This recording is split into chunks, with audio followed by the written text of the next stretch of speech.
Do you really want to see the cat that much? He's family, Satoru replied. I see, Yoshimin said, folding his arms. He had never had a pet himself and had no particular fondness for cats. But for Satoru, that cat was something he and his parents had all loved, one remaining family member from that happy time they shared before his parents died. It all made perfect sense. Okay then, so it's just a cat, but it is, after all, a cat. And for his friend, the only and one and the only cat in the world. Let's do it. And then Satoru hesitated. Yeah, but he trembled. We have 3 hours till lights out. You know your relative's address, don't you? It turned out to be an apartment building not far from Kokura Station. If we skip having a bath, we'll have plenty of time, but you won't have a cent left to buy anything afterwards. A round trip to Kokura would cost several thousand yen. We can't tell anyone in our group. If they knew, then they'd get into trouble too. It's time to go for a bath. We'll tell them we'll be down in a minute and we'll make our getaway. I'll go on my own. I don't want anyone mixed up in this. Come on, mate. I'm your best friend. And with that, Yoshimin slapped him on the back. Then they hadn't been allowed to bring any other clothes other than their school uniform and pajamas, so the choice between those, they brought their jerseys to wear in bed, so they opted for those, since they wouldn't stand out as much as school shirts and blazers. When it came to their turn to go down to the bath, they pretended they needed more time to get ready for it. They waited 3 minutes, then left their room. They avoided my entrance because the teacher standing guard and headed straight for the emergency exit they had scouted earlier. The doorknob on the far had a plastic safety cover, which it made obvious if anyone used the door. If the teacher found the cover missing, it would be an immediate roll call. What should we do? Teachers will check this when they make their rounds. We'll go up, Yoshimin said, yanking over the lifts. If we cover off a door on another floor, they won't notice us. In order to isolate the noisy students from the other guests, all their rooms were adjacent. If they ripped the cover off the knob of a floor with only the regular guests were staying, it was possible it would go undetected. The hotel rooms stood on the fifth floor, and they heard that students on school trips always housed on the fifth, sixth, and seventh floor. When they go out at the eighth floor, the hallway was so quiet they couldn't believe how peaceful the hotel could be. Okay, let's go. Then they yanked off the safety cover and pulled out the heavy fire door and hurtled down the stairs, exiting on the ground floor, and the servants' entrance, through which they headed, trying to nonchalant, and suddenly a voice called out from the bed behind them. You there! Startled and turned around a hotel employee. Aren't you students on a school trip? Oh god, Yoshimin thought. The hotel employees must have warned to keep an eye out for the escapees. No, we're actually not, shot back, starting for the door. Hold it right there, the man shouted, heading after him. Run for it! Yoshimin darted off, chasing Satoru. Somebody stop those boys! The employees immediately led to more obstacles being put in their ways, but running this way and that, trying to avoid all the people who were joining in the pursuit, finally came down to the hotel's main entrance, whose standing guard was the former teacher Yoshimin had met on his first day, the pretty woman who had been so sympathetic. Yoshimin-kun, Satoru-kun, what are you doing? Satoru thought Yoshimin might give up at this point, but when Yoshimin decided, let's go it, what's all the consequences, and sped up with his friend. Teacher raises her arms to stop them, but they slipped right past her and leaped onto the crowded pavement on the hotel, laughing all the way. They might as well have used the main entrance to start with. They kept running to shake off any pursuers, and Satoru shouted breathlessly, Listen, tell the people I went out because I was dying to go out at night and have some fun. Okay. As they made out their way down some unfamiliar streets, they asked for directions. In about 20 minutes, they'd arrive at Hakata station. They were in the window for the train tickets to Kokura when they heard someone calling out behind them. Hey, you boys! It was the PE teacher, one of the chaperones. They were escorted back to the hotel, called into one of the rooms where the teacher was staying, and firmly scolded. What on earth did you think you were going? Or do you think you were going? They hadn't agreed on a story beforehand and weren't sure how to get through this. They glanced at each other. Teruka, this was kind of teacher. Maybe being on a school trip was hard on you? Oh, the beautiful teacher, Miss Empathy. Well, just stop it, Yoshimin thought. Drop the sympathy and don't try to protect Satoru for bringing that up. No, it's not that. Satoru replied in an even voice, though his face had turned pale. I just wanted to get out and have some fun in the town, that's all. Don't lie to me. I know that you're not kind of boy. Yoshimi suddenly burst out laughing. What do you know about Satoru, teacher? Tell the people I went out 'cause I was dying to go have some fun. Satoru didn't want anyone to know he was trying to get Kokoro to see a cat. Satoru, I'm sorry, I had enough. Yoshimine looked as he was about to give up, and his teachers turned attention to him. It's my fault, ma'am. I was dying to eat some Nahama ramen. I was asking for directions at the station.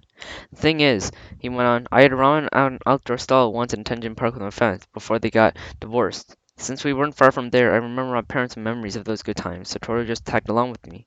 Their circumstances were different, but both boys were no longer with their parents. That was justification enough. Two lonely boys wanted to cheer each other up. Yoshimine, Satoru was about to say something, but Yoshimi cut him off. It's okay, he said. He needed his friend to keep quiet if he really didn't want the world to know about his precious cat. The teachers remained silent and stern, but they were clearly uncertain how to proceed. I understand how you feel, but the rules are rules. You can't go off on during your own on a school trip, the teacher said sourly. They should have just bowed their heads and apologized there, but both their guardians were contacted, and as example to the rest of the students, their punishment was to sit in the hallway in uncomfortable Caesar style, legs tucked over them, until late in the evening. As soon as they got home from the trip, Yoshimi asked his grandma for a favor. Grandma, please. There's something I really, really need to ask of you. He wanted his grandmother to call Satoru's aunt to apologize for getting Satoru mixed up in all this. His grandmother knew her grandson had never been to Tenjin with his parents, but she did as he requested, no questions asked. I'm so sorry Satoru-chan got yelled at because of what Daigo did. Satoru's aunt seemed embarrassed. I'm the one who should apologize, she said. Yoshimi and Kan wanted to abandon the idea, but apparently Satoru dragged him along, and it was how Satoru explained things at home. I know you two wouldn't break the rules without a very good reason, Yoshimi's grandmother later said to him. He felt choked. This was the kind and considerate grandmother died some 10 years ago at a ripe old age. Satoru had moved away when he graduated from junior high, but Yoshimi had continued to write to him. When he told of his grandmother passing, Satoru came a long way to attend the funeral. When he was thanked for attending, Satoru smiled. She was my grandmother too, wasn't she?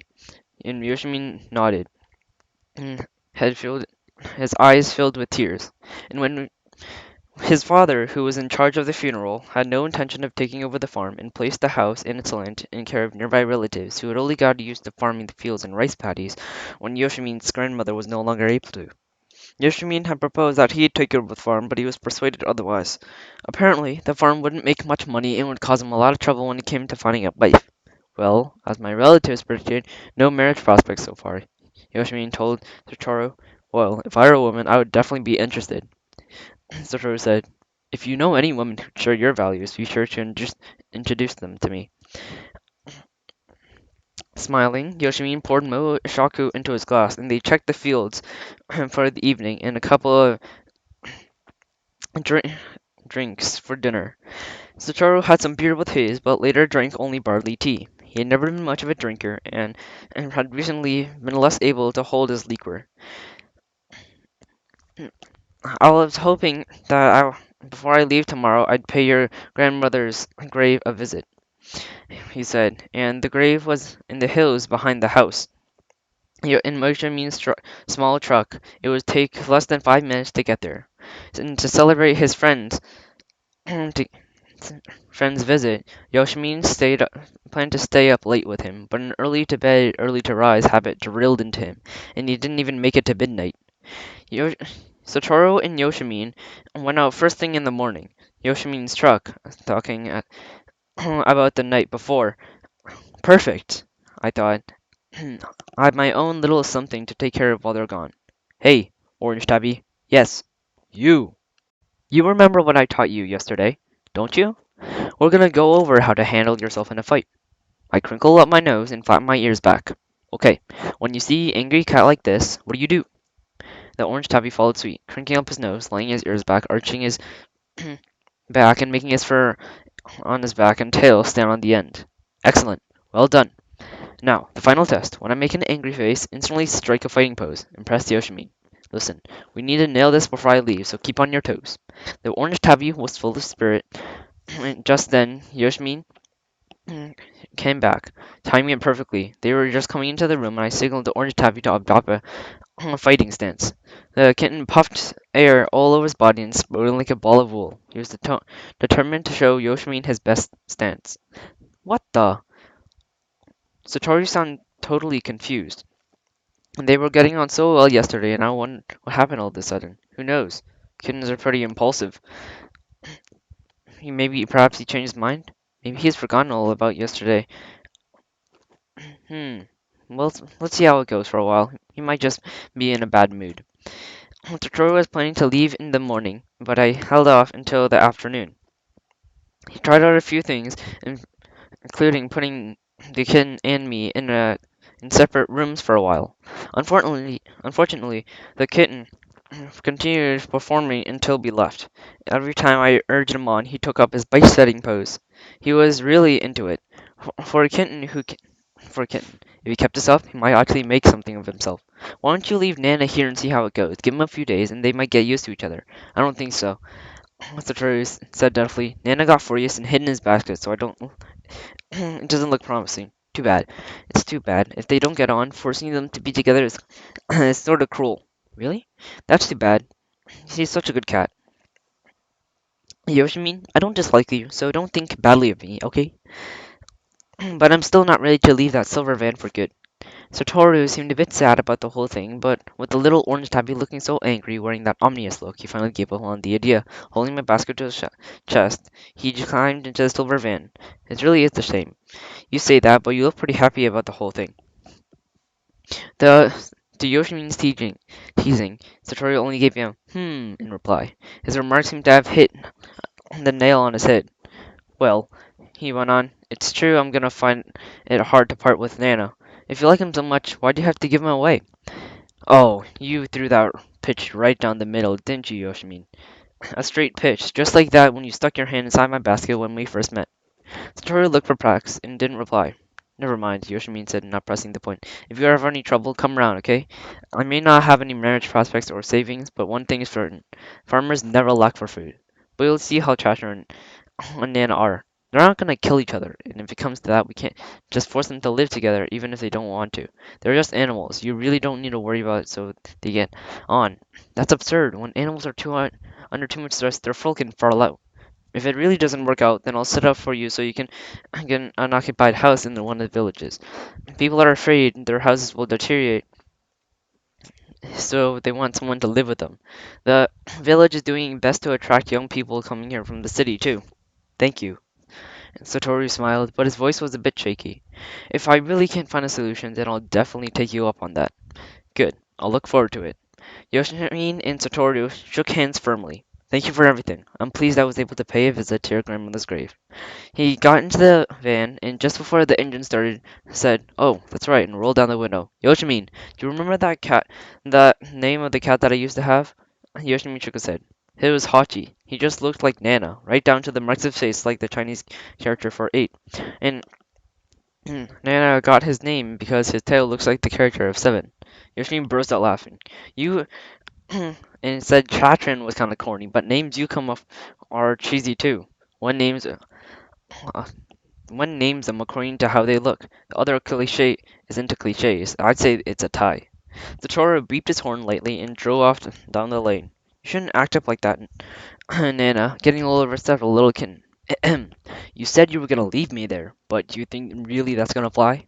I am relieved, you, though, that we can go home together. This I already knew. Like I promised. How do you want to stop by the sea on the way back? Sounds great. I wonder how many of the delicacies my usual gourmet food blend there are in there. So the silver van headed towards the beach. Too much bother to stay in the basket, so I balanced on Satoru's lap as we bumped down the rough lanes towards the sea. And when we got out of the van, Satoru scooped me up and hoofed it down the road that led to the shore. But me, I clung on for dear life. Hey, Nana, what are you doing with your claws? It hurts. No way. No way. What is that rushing sound? I've never heard anything like it. What is it? What is that monstrous roar? And there it was, the sea, spread out before really my very eyes, like the endless expanse of water rolling relentlessly towards us. Look, Nana, the sea. Aren't the waves fabulous? Fabulous? What are you talking about? How optimistic can humans be to think that all this, the enormous mass of rolling water, this soaring energy is fabulous? I don't know about humans, but if any got caught up in it, that would be the end of it, for sure. Let's go down towards the water edge. No way. Nana, ouch. That hurts.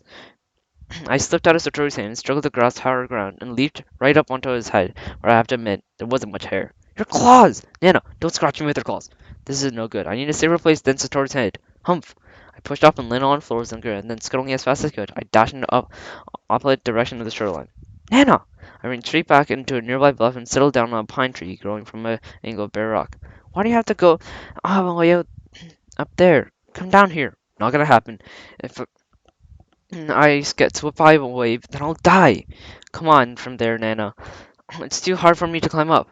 In the end, Satoru, with great courage and awkwardness, clambered up the bluff to rescue me, and for the first experience of the sea, I learned a valuable lesson. The sea is where you go to remnants where you're far away from home. Delicacies of the sea are not something cats should catch by themselves. It's quite acceptable to allow humans to prepare them for us. My scalp is full of scratches, and it's gonna sting more than shampoo, that's for sure. Satoru muttered a bunch of more couple things, but then I gave a little chuckle. But I never imagined you'd be that afraid of the sea. I've seen a side of you I've never witnessed before, but it's good to know what you don't like. I do like it from a view of a distance, the sea, that is. The van drove smoothly around the shoreline, and I gazed griddling dark blue hair. My tail was happily raised to the sky. Until then, my life has been limited to the modest territory of Satori's apartment in the small area around it. It's a decent sized territory for a cat, but pretty modest from all the vastness of this world. A cat could never see all the sights the world has to offer in one lifetime. There's so much out there. Satoru? Since we embarked on our village, I've seen the town where you spent your childhood, and a farming village and the sea.